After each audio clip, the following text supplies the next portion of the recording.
So let's talk about chapter number 3, yani part 3 of present perfect tense. Without wasting time, I'm just coming to the point. But before it, I would like to let you know कि 2 दिन हुआ क्या in 2 classes of present perfect tense हमने किया क्या. So far what we have learned positive, negative as well as interrogative. और तीनों को सीखने के बाद हम लोगों ने इसको प्रैक्टिस भी किया, जिसमें हमने इंट्रोगेटिव क्वेश्चंस को डील करते हुए along with this हमने पॉजिटिव और नेगेटिव सेंटेंसेस को डील किया. एग्जांपल से समझते हैं कि have you completed your work या फिर have you taken your meal. तो इसके आंसर होते थे yes I have already taken, I have just taken, I have recently taken, और last but not the list I haven't taken so far but I want to take, और negative and I don't want to take. इतना हम पढ़ चुके हैं. अब आगे क्या? Today my planning is to give you a very important thing of this chapter. Today I'm going to add on one word.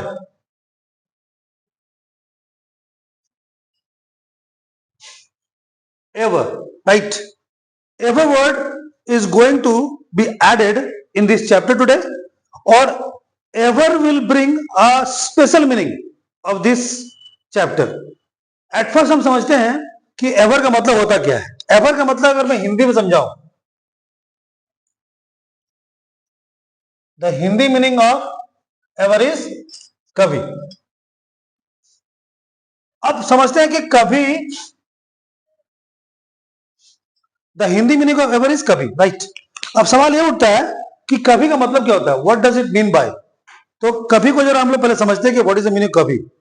कभी word is used in sentence to emphasize the sentence.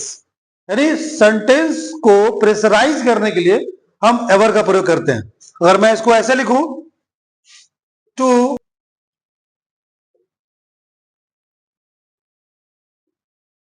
Emphasise the sentences, or one more line I can write, to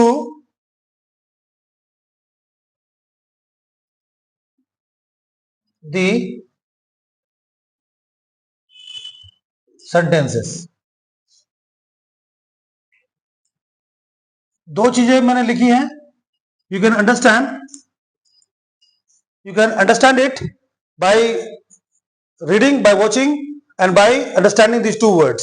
पहला है to emphasize the sentences और to pressurize the sentences. कहीं ना कहीं इसका मतलब क्या होता है? दबाव डालना, यानी वाक्यों पर दबाव डालना. वाक्यों पर दबाव डालना. और आफ्टर लर्निंग दिस चैप्टर, यानी after learning this ever word, you will see change in your English. क्योंकि हम जब सेंटेंस पूछते हैं, क्वेश्चंस करते हैं ना, तो हर वक्त हम नॉर्मल सवाल नहीं करते हैं. कभी कभी सिनेरियो ऐसा होता है, सिचुएशन ऐसा होता है कि हमें कुछ सवाल दबाव डाल के पूछने पड़ते हैं. जैसे मैं मान लो मैं आपसे सवाल कर रहा हूं कि have you faced any problem. तो एक सवाल है, तो ये तो नॉर्मल सवाल था, तो आपका जवाब होगा यस और नो. फिर समझो मैं क्या समझाने की कोशिश कर रहा हूं कि अगर मैं कहता हूं कि have you faced any problem in your life, तो आपका जवाब या तो यस होगा या तो नो होगा. कैसे बोलेगा आप? Yes sir I have already faced. और नेगेटिव होगा no sir I haven't faced so far, या फिर अप टू नाउ. एक और सिचुएशन मैं आपको दे रहा हूं. जो बंदा लेक्चरबाजी कर रहा हो, भाषणबाजी कर रहा हो, प्रॉब्लम्स को लेकर, जीवन की प्रॉब्लम्स को लेकर, तो जो लोगों को भाषण दे रहा है, अगर उनको गुस्सा आ जाए कि यार ये कभी खुद तो प्रॉब्लम फेस किया नहीं है और हम लोग को सलाह दे रहा है, तो वहां पर एक सवाल बनता है उससे कि तू जो हमको भाषण दे रहा है, क्या तू कभी ऐसा सिचुएशन फेस किया है क्या कभी? ये दूसरा सवाल है. ये जवाब मुझे हाँ ना में नहीं चाहिए. हम उसको दबाव डाल के पूछ रहे हैं कि तू जो इतना बड़े बड़े भाषण दे रहा है हम लोग को जीवन के बारे में, क्या तुमने कभी जिंदगी में प्रॉब्लम्स को फेस किया है? तो यहां पर नॉर्मल सवाल नहीं होगा कि हैव यू फेस्ड यहां पर सवाल होगा have you ever faced, have you ever. जैसे कोई आदमी, एक और एग्जांपल देखो कि एक बंदा भूत को लेकर, यानी ना बहुत सारे लोग को टॉक बिग करने का होता है, हवाबाजी करते हैं लोग, होता है ना बहुत से लोग हवाबाजी करने का होता है, just they talk big, they brag the things. तो जो बंदा ऑथेंटिक होगा, रियल होगा, वो पूछेगा कि द काइंड ऑफ भाषणबाजी you are doing, the kind of cock and bull story you are making us listen. Cock and bull story मतलब मनगढ़ंत कहानी। The kind of cock and bull story you are making us listen, have you ever seen ghost, have you ever seen imp, have you ever seen devil, have you ever seen monster. समझ क्या हुआ? क्या कभी तुमने भूत देखा है? क्या कभी तुमने प्रेत देखे हैं? क्या कभी तुमने दैत्य देखे हैं, जो तुम इतना बड़ा बड़ा बातें कर रहा है? तो ever word is very unique, useful and productive word which is used to ask questions and also to give answer. लेकिन खासकर इसका प्रयोग मैं आपको बता दूं, दो जगह खासकर होता है प्रयोग, दो जगह एवर का प्रयोग, एक तो नेगेटिव के साथ और एक इंट्रोगेटिव के साथ। लेकिन इसका प्रयोग जो होगा वो खासकर नेगेटिव और इंट्रोगेटिव के साथ होगा। यानी आज हम एवर का प्रयोग, today we are going to learn the use of ever by adding this word in our two. कौन कौन से स्ट्रक्चर्स हैं हम देखते हैं। फर्स्ट, सब्जेक्ट प्लस हैव और has, subject plus ever, V3 other word. Look at the inclusion of ever. तो आज हम एवर को लगाकर इसको थोड़ा सा और इस चैप्टर को और इंटरेस्टिंग करेंगे। लेकिन उससे पहले मैं एक और चीज कर दूं, इसका एक और स्ट्रक्चर। ये तो हो गया हमारा interrogative, INTERROGATIVE, interrogative sentence, right. वो भी किसमें? To emphasise the sentence, to pressurise the sentence. ये हो गया इंट्रोगेटिव। और नेगेटिव, NEGATIVE। अभी पॉजिटिव में इस्तेमाल नहीं करेंगे, हम दो जगह इसके इस्तेमाल करेंगे, क्योंकि पॉजिटिव का कुछ अलग सिनेरियो है, वो मैं लेटर में बताऊंगा।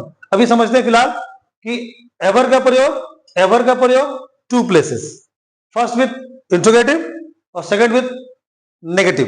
और नेगेटिव के साथ एक और इंटरेस्टिंग चीज है कि हम दो तरह से एवर का प्रयोग कर सकते हैं इन नेगेटिव, दो तरह से, राइट। सेकंड का ए,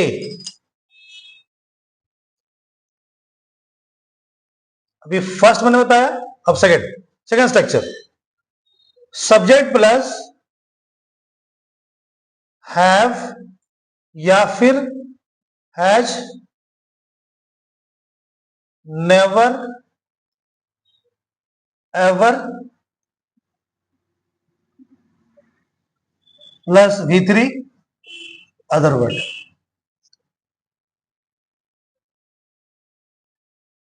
नेवर एवर। अगर सवाल होगा हैव यू एवर, तो पहला जो आंसर वो होगा। अगर सवाल होगा एवर से, तो नेगेटिव के जो आंसर्स होंगे वो दो तरह से होंगे। पहले आंसर होगा नेवर एवर से। अब सेकंड भी देख लेते हैं। सेकंड, सब्जेक्ट प्लस हैव या फिर हैज प्लस नॉट।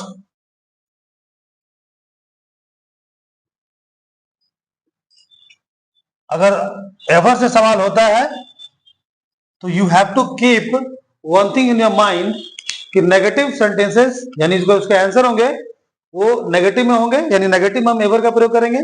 और नेगेटिव में भी दो तरह से, एक स्ट्रेट फॉरवर्ड नेवर एवर से, और एक हैव नॉट एवर और हैज नॉट एवर। दोनों का मीनिंग सेम है, दोनों का मीनिंग सेम है। और हिंदी अगर बात करें तो कभी भी नहीं, कभी भी नहीं, राइट। अब देखो सवाल, अगर सवाल होता है कि have you ever tested poison, have you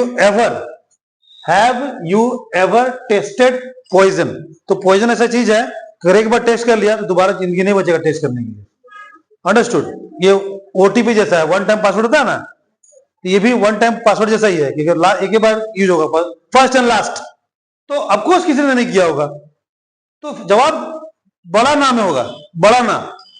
तो कैसे होगा?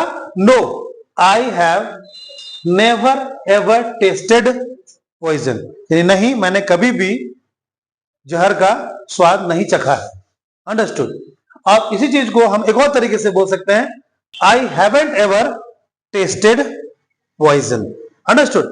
मैं एग्जांपल समझाता हूं। Have you, do you know what is the meaning of double game? मतलब इधर भी उधर भी डबल गेम, समझ रहे ना? मतलब कोई भी होता है ना, जो दो दोस्तों की लड़ाई में तीसरा फायदा उठा लेता है और हमेशा वो डबल गेम खेल रहा होता है, राइट? तो एक तरह का फ्रेज है, इसको याद रखना है, डबल गेम। तो एक सवाल पूछा मैंने, हैव यू एवर, थोड़ा मैं इसको हाईलाइट कर देता हूं, have you ever played double game with anyone? Hindi क्या होगा? क्या आपने कभी किसी के साथ दोहरा गेम खेला है? जो मैंने समझाया, इधर भी अच्छा उधर भी अच्छा। तो इसका जवाब अगर यस में है तो यस में तो सिंपल आंसर है, yes I have played double game, I have already played, I have just played और आई हैव रिसेंटली प्लेड। ये तो पॉजिटिव हो गया, इसको साइड कर दो। यहां इसका जो मेन मीनिंग है, ये जो मेन अप्रोप्रिएट मीनिंग है, वो नेगेटिव के साथ शुरू होता है, राइट? तो इसका आंसर जो होगा वो दो तरह से होंगे, ANSERS, आंसर्स। जो आंसर नंबर 1 है,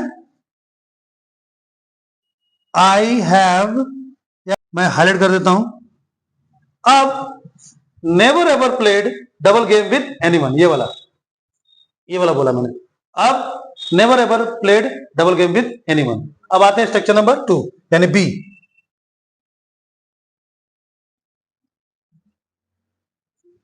next, I haven't ever played double game with anyone। तो आप देख सकते हो इन दोनों वर्डों के कारण, यानी इन दो स्ट्रक्चरों के कारण हम कैसे सेंटेंस को एम्फसाइज कर सकते हैं, कैसे सेंटेंस पर प्रेशर डाल सकते हैं। तो दूसरा आंसर क्या हुआ? आई haven't ever played double game with anyone. तो एक सवाल के दो तरह के जवाब हो सकते हैं। ये देखो मैंने यहां से आंसर दिया, एक सवाल के दो जवाब हो सकते हैं, यानी कि दो तरह से आप इसको आंसर कर सकते हो। अब देखो फिर मैं एक दो एग्जांपल ओरली समझाता हूं। Have you ever visited golden temple? तो अगर विजिट किया है तो yes, already, just, recently. Negative बात करते हैं। अब never ever visited golden temple, और दूसरा आई haven't ever visited golden temple, right? अगर आप चाहो तो क्वेश्चन को चेंज कर सकते हो, यानी सब्जेक्ट को चेंज करके भी सवाल पूछ सकते हो। Example, has your father ever slapped you? Has your father ever slapped you? इसका मतलब क्या हुआ? क्या तुम्हारे पापा ने कभी तुम्हें थप्पड़ मारा है? तो अगर मारा होगा तो वही तीन answer, my father has already slapped me, my father has just slapped me, my father has currently slapped मी। ये तो हो गया तीन पॉजिटिव आंसर्स। लेकिन इसकी कहानी कहां शुरू होती है? नेगेटिव के साथ। क्या होगा? My father has never ever slapped मी, और दूसरा my father hasn't ever slapped me, right? In this way. और अगर और भी अगर चेंज करना है, you can change like has she ever informed you, या has she ever taken you in confidence? क्या कभी उसने तुम्हें विश्वास में लिया है? has she ever taken you in confidence? तो उसका आंसर होगा she has never ever taken me in confidence, और दूसरा she hasn't ever taken me in confidence. So this is the whole story. This is how this chapter is functioned as far as ever word is concerned. I hope you must have understood this word. Have you understood or not? Yes, sir. Okay, good, very nice. तो अभी क्या करेंगे आप लोग? At first you should write these all structures with these two examples, और ज्यादा example board पे भी लिखने से कोई तर्क नहीं बनता. And now I will give you some class work. After writing this I will give you some class work. Thereafter you have to follow my instructions, right? So now I would like to finish my online class. I'll meet you in my next video. Goodbye.